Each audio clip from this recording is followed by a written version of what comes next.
Promesse biblique du jour, bonjour à tous. Aujourd'hui, prendre conscience de son identité en Christ. Isolé, rejeté, manquant de confiance en moi, qui suis-je? Dans la société pervertie que nous connaissons aujourd'hui, beaucoup de personnes sont laissées sur le bord de la route, au mieux ignorées, au pire humiliées. En tant que chrétiens, nous sommes aussi exposés à cela car nous sommes différents, nous agissons différemment. De telles pratiques de mise à part sont utilisées dans le monde, mais parfois même par certains chrétiens, pour dénigrer d'autres chrétiens par des critiques et des jugements. Mais si nous savons qui nous sommes en Christ, cela n'a aucun effet sur nous. Ne laissons pas les gens autour de nous définir notre identité. Notre identité dépend de Dieu seulement. Amen. Genèse, chapitre 1, versets 26 à 27. Et Dieu dit, « Faisons les hommes pour qu'ils soient notre image, ceux qui nous ressemblent, qu'ils dominent sur les poissons de la mer, sur les oiseaux du ciel, sur les bestiaux, sur toute la terre et sur tous les reptiles et les insectes. » Dieu créa les hommes pour qu'ils soient son image. Oui, il les créa pour qu'ils soient l'image de Dieu. Il les créa hommes et femmes. Tout d'abord, comme il est dit dans la Genèse, nous sommes des créatures de Dieu faites à son image, telles que lui nous a voulu. Cela est répété par 3 fois, ce qui nous montre l'importance de réaliser cela. Chaque humain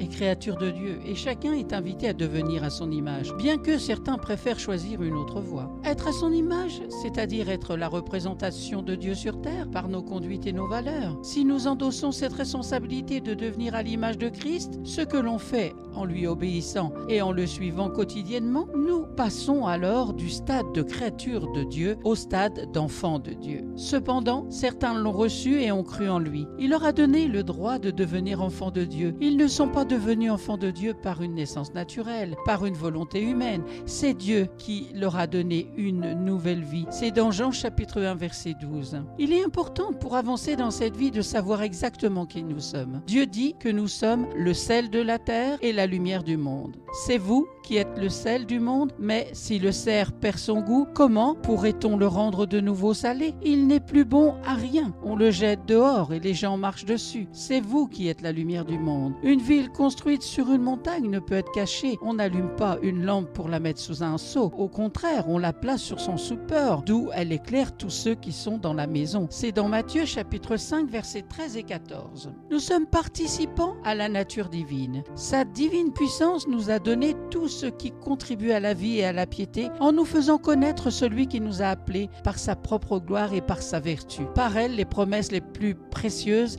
et les plus grandes nous ont été données afin que par elles vous deveniez participants de la nature divine en fuyant la corruption qui existe dans le monde par la convoitise. C'est dans 2 Pierre chapitre 1 versets 3 et 4. Et nous verrons dans une prochaine promesse biblique des témoins du Christ et de témoignages vivants, co-héritiers de Dieu avec Jésus, justes et aimés de Dieu. Merci d'avoir pris du temps pour écouter Promesse biblique du jour. C'était la première partie de prendre conscience de son identité en Christ.